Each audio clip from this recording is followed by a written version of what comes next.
at the finish line of Stage 3 Dakar Rally, I think I just saved a life.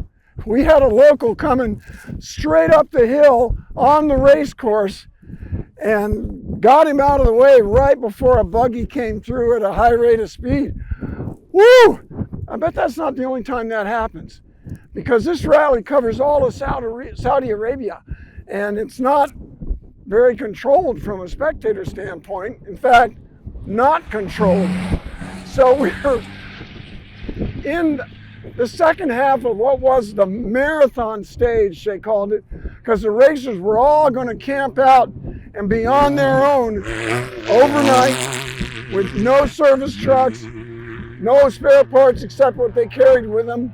Same with food and tents. Well, the marathon stage got changed into 2 individual stages because of that rainout we talked about. Here, Romain has had trouble with his borrowed car from the great champion Nasser, and we're hoping we can get that fixed. It had to get on the rope with our service truck going back to our bivouac, and that's where we're headed eventually. But we're looking for Alex and Stephan in the Rebellion DXX. The other one, still running great. Hopefully will come through behind me before too long and take it across the finish line. Tomorrow, we got the longest stage of the whole rally, the longest special stage, and the challenge continues. We're still very early, long way to go, but I'm loving it, and more, I want to do this. It looks great watching these guys screaming across the desert through the valleys and hills and dunes.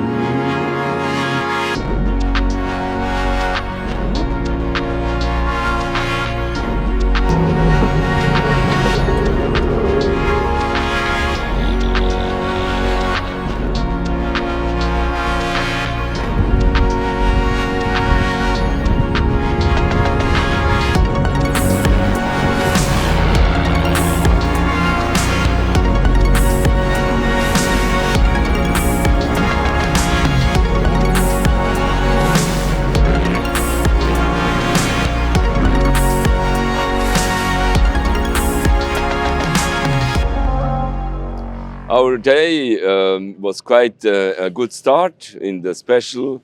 We had a good pace and we're going ahead quite quickly. We are happy with this. To navigate in the car, that's quite a good question because nobody can imagine how it works. We get a road book. This road book, we don't know anything 5 minutes before the departure. We get the road book, we can have a look on it, but not so much because 5 minutes, it's not enough for 70, 80 pages.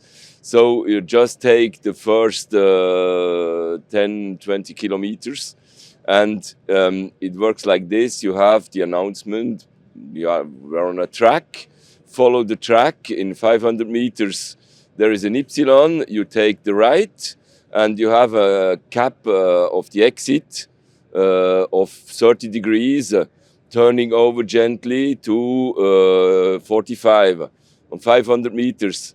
500 meters, you have the next case. In the next case, there is a big hole, danger 2, slow down, big hole, and you have to announce this on your driver. The best for danger 2 is in 500 meters, danger 2, big hole. In 300 meters, danger 2, in 200, in 100, now. And then you reset at 0. I work with the Odo partial, so I get it on 0. So I'm counting the exact number of meters from the next announce. So that's why we work. So indeed, you never know where you are really. You just follow left, right, this cap, and you move on like this.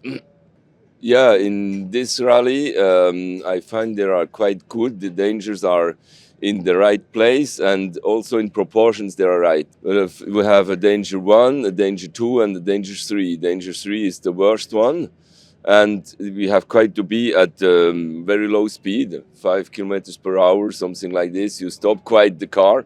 If there is very heavy, you have to look first what's it, and then you go ahead. And the others, it depends a little bit on the scrutineering crew who works on the road book. But once you have worked, you know a bit the sensitivity of the writer of the road book. So we can imagine that the danger 1 for our car with our suspensions, you don't need to slow down very much, perhaps for a bump or for a hole. The only navigating experience I have, it's in the Dakar. We started in the 2020, then the 21, and now it's the 22. Always with Alex. We are both rookies, so we never did the competition before. We started directly with the most fabulous thing. It was the Dakar Rally. This year, everybody have to swipe to the electronic one. You get the tablet, and then the road book is already registered. So you have a little remote control, and the road book is scrolling as long as you travel with the remote control, and so you see the next announcements very clearly. We had no time to be scared; it goes too quickly. But in general, also Alex is a very careful and good driver, so I'm not really in a nervous situation, not in a stress situation because of the driving of the cars. Perhaps more for me stressing is to find the right track and to be on the good track in the right positions, and the counting the counting of meters of a danger, it's very important. You don't have to be late, but if you announce it 100 meters too far, it's not worse. Our third stage was quite a bit longer than we supposed to be, because we broke the half axle, rear half axle. So we have to change this piece. Luckily we had one on spare on the car. So it's about the 20-25 minutes work. For me, clearly was the worst thing is after 50 kilometers, my remote control of my tablet wasn't working anymore. So there is a small panel you can have on the tablet itself. It's a touch screen, but you don't have all the touches you have on the remote control. So you are quite a bit in a bad position. There are two mainly best things in this day. That the first, we are finished, so we go further. We have a next day tomorrow, donc that's a great thing. And the other is that I seen my pilot was happy, and that's the most important thing. Yes, we had also a close call with a truck that was sitting behind the dune. I don't know why, because he was not stuck in the sand. So we were a little bit off track. We were not, because with all the trucks going through the track,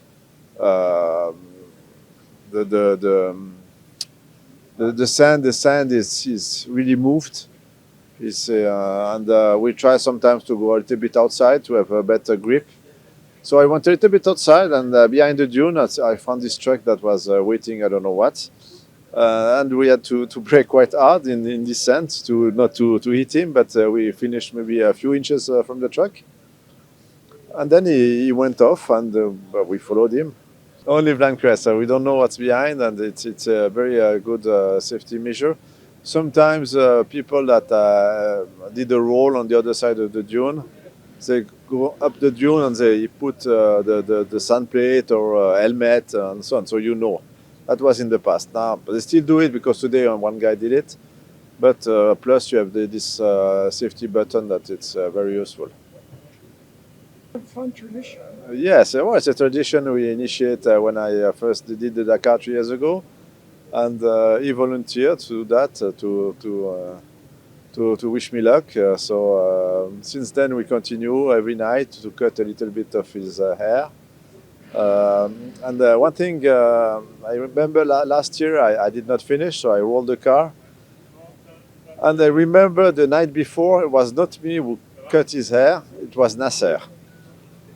So this time I have to do it, and nobody else than me have to do it.